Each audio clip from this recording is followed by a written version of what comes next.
God damn it. Keep hitting that button.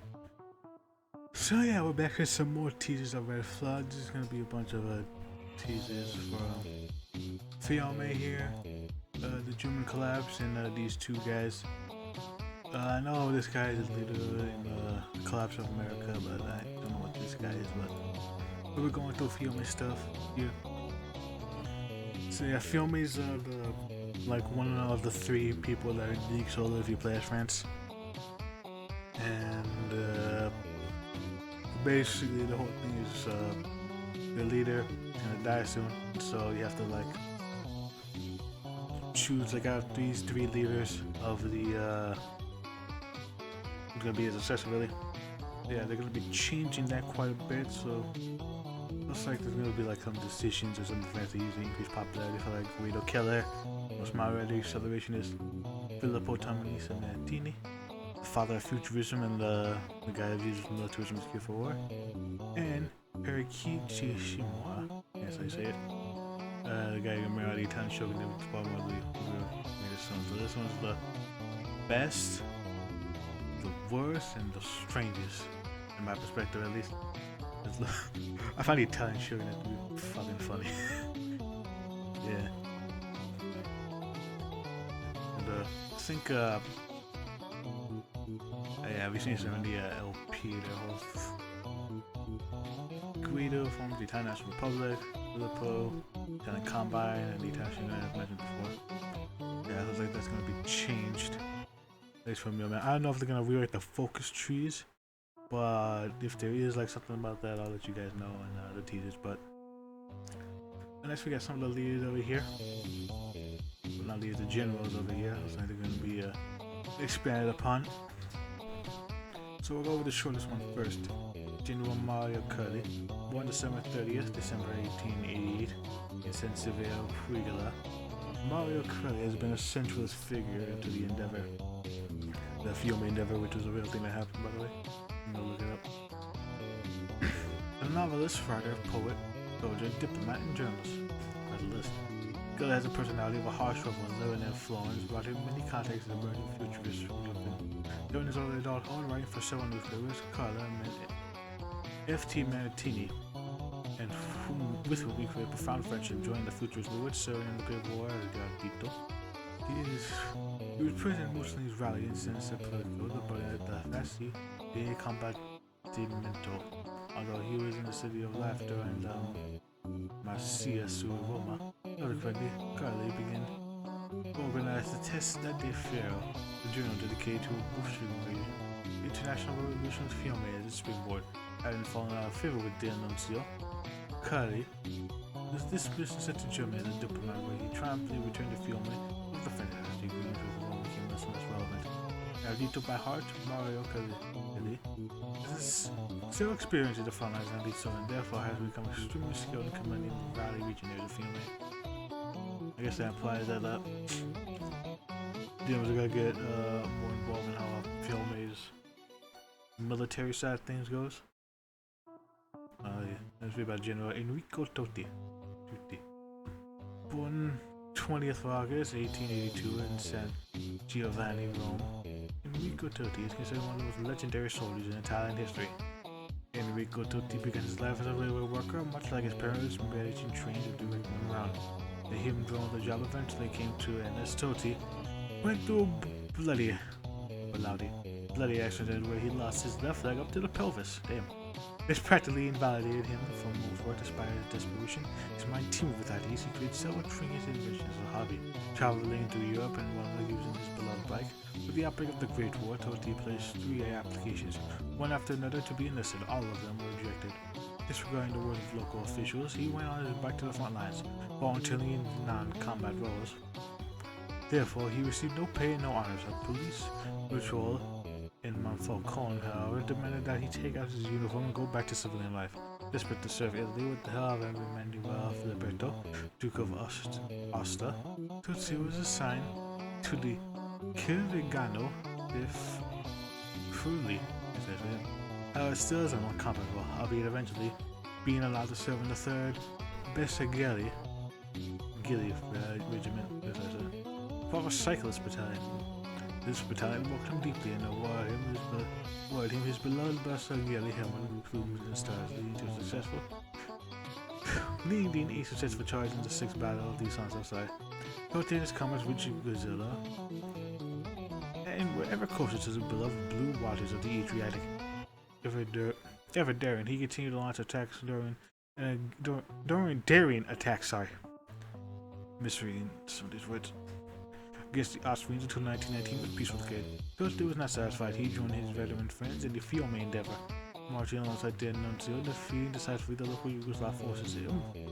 There's somebody endeavor over here before, in case you didn't know.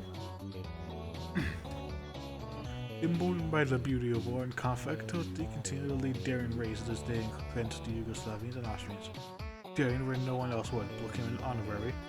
Ardito, by the Nuncio himself, he proudly cried out comments with every raid right before reaching the enemy. Whoa. The Italians, you know what that is? You have been known to kind of alive like that. Probably could Google Translate that, but Google Translate is the best at that. Anyway, over here we have Brazil, German Brazil. Now, wondering what the hell is this? So, for those that don't know, since I don't think this happened in my games unless you have seen it or know about it, Brazil can, like, once they have that revolution, if they let reactionaries and police force in it, if revolutionaries, the rebels win, and if the oligarchs too much power, their nation can collapse. Yeah, there's a Superman form, the Brazilian collapse, kind of like the American collapse that happens. Yeah, it can happen to Brazil. And so the oligarchs have too much power, and they're so destabilized from the Civil War and all that, and transitioning from one side of the government to the other. It doesn't go well, finally. And so one of the nations that can come out of this is German state. I think it's New Silesia. They can appear, and as you can see over here, they can expand over here to basically their direct control territory and their colony state, kind of like a Reichskommissariat, I guess, if that applies. Anyways, at their son, their Capelli, El Dorado, and the Apuxexlat. Now the son, the Capita, Nehanau, in the necklace is rigged. If I remember correctly, I think they mentioned that this is like Brazilian German. So it's not a made up language, this is a real thing. Yeah, the people who play this mod, who make the mod, sorry. I guess those, if they work on it and play it as well. Yeah, they do their research on this. It's one of the reasons I really like this mod. Because they really go in depth. This ain't no meme mod, despite what you may have heard, despite all the funny paths that there are in this game. It's a bit more in depth than that, but anyways. Christoph Polklos, now controlling all former Brazil, Coastal's project finance, the dream of an Aryan state in the promised El Dorado, where Germans would come to live in paradise, not like the Christian Eden, however, clinging upon the systemic influence that the mainland lives in, rotting away. Against reaction in the red fought, the Aryan state layers breathes as in one, and no order is placed on the wild continent. So yeah, it seems like these guys are the whole like race supremacists, or kind of like the United Baltic Duchy, how they're like Nordic supremacists. So yeah, they have the whole Aryan stuff. So even in a war that's completely different as Red Flood, you still have the whole Aryan thing going on. But now in Brazil, which is interesting, very interesting. I would like to do a playthrough on this. There's like two paths over here. We got the Aryan race supremacists, and then over here we have Econ Alpert Limerick and Arthur Cooler. He's a lot cooler. God. Anyways, too much puns. I know who's exactly the blame for that. But anyways, Now controlling all former Brazil, Linux idealized nation has formed out of blood iron, a military with a state, a true Prussian tradition's dream. Plays more German than Germany itself, yet the caution principle of national freedom be moved in the heart of all national citizens. The rate continues to prove in might. It metal has a nation of proud figures, yet the one without the root of an evil town above them. So yeah.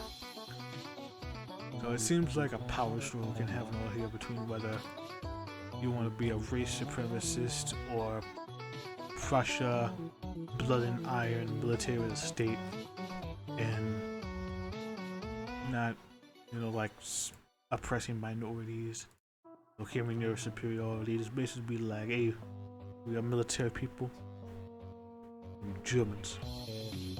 Keep it that way. So yeah, it would be interesting to see how quickly that could go down. Let's see how these two would do that power struggle, because I'm pretty sure there's gonna be pretty sure based on these lines over here, it's gonna be a power struggle. I'm not sure if these like other leaders. It might be. They could just be a politician that would serve as these guys. Depending on the path you go on. Interesting to see how the Brazilian collapse is going. I don't know if any other nations in the collapse will have them, because there's more than one nation in Brazilian collapse, but obviously see this if any others will receive the same treatment like the New Silesia. And we've got two more. Some lines over here.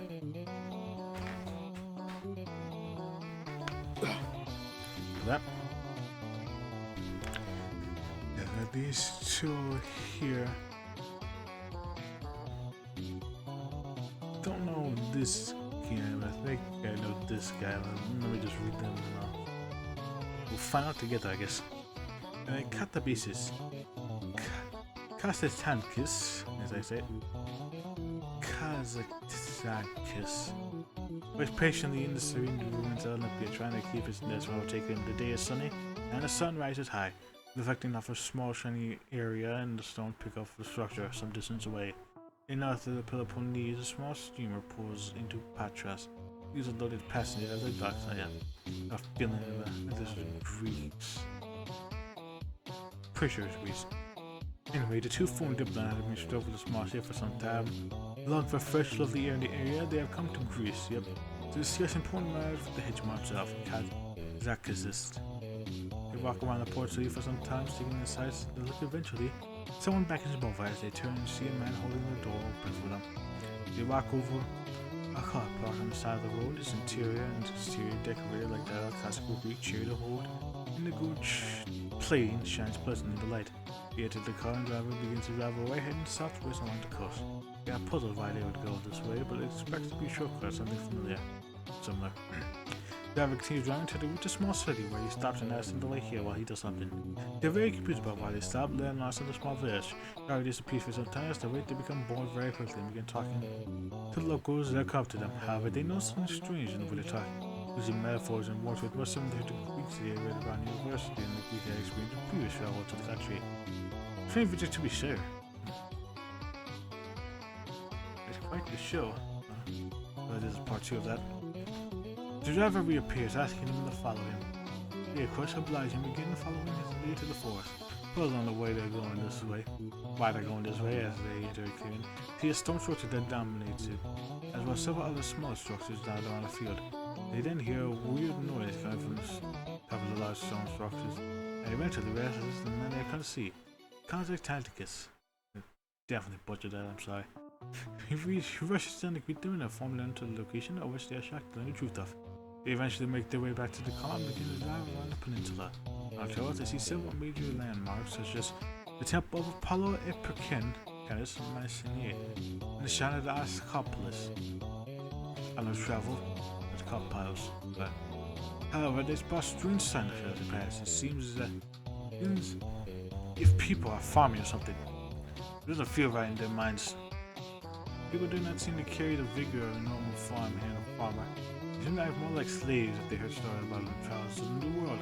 They question Kazakis about their supposed slaves, but Leroy should love to question and not just diplomats for that, which is showing off.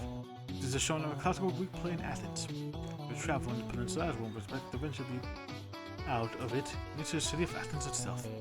Standing as a stark contrast to the turquoise blue boughs of the Aegean is a city of white marble, which shines in the light of the late afternoon. They continue in the car until they reach a building that doesn't even appear to be open. A loud noise can be heard enunciating from within. It feels the diplomats enter, cautious of what might occur. The three men are personally surprised when they enter, hearing the clear voice of the actors permeating around them. 20 years with pure splendor, they quickly file in, fill the seats that were assigned to them. In the front, as everybody around looked to be excited about what's about to happen, including Kazantikas.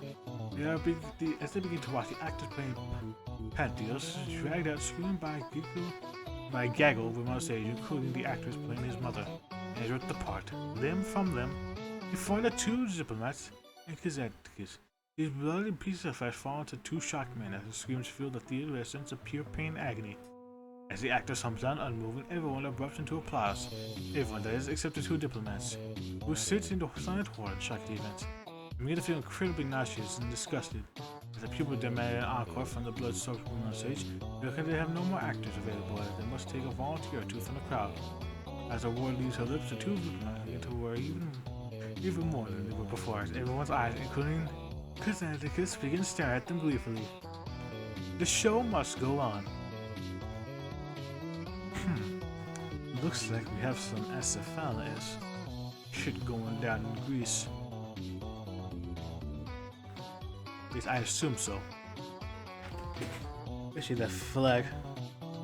It seems like there might be a celebration this past for Greece that involves a bit more authentic in performance. I like the whole theater comedy with your boy at Le Patron. At least that's what I think from that. Oh my gosh. Let me know in the comments. Whoop. After that, knocked over my mic. Sorry about that again. Anyways, the last thing we have over here is this guy, Alexander Kurenkov. He's a leader of the accelerationist faction in Jefferson. Anyway, I'll read these events first. Cosmic realization. During the dark night, the old days of the forest lands akin to Siberia, a little tamer, Kurenkov wrote with his crew and slowly drank. It's like my throat. Slowly drank a glass of vodka. He poured from Yakutia to his new homeland. It was difficult to come across and expensive, but it was needed to keep him going during these terrifying days of the country. When everything he did at the most back in the day he lived in Russia was simply commanding of divisions, and of course, the matter is they cannot control a country like divisions they want once they rule it. Knocking against his door, and he placed his vodka glass on the table, slowly gained up, and put on his fur coat. We usually don't come knocking as far as home, so it must be something important. Especially this late. Boss Kurenkov, I'm so glad to see you, said the voice of the young man. Tired blue eyes with gleaming chins, looking at Kurenkov as if he was the hero. The young man wore a warm coat and seemed to cry. He tried his best to say a few words in Russian.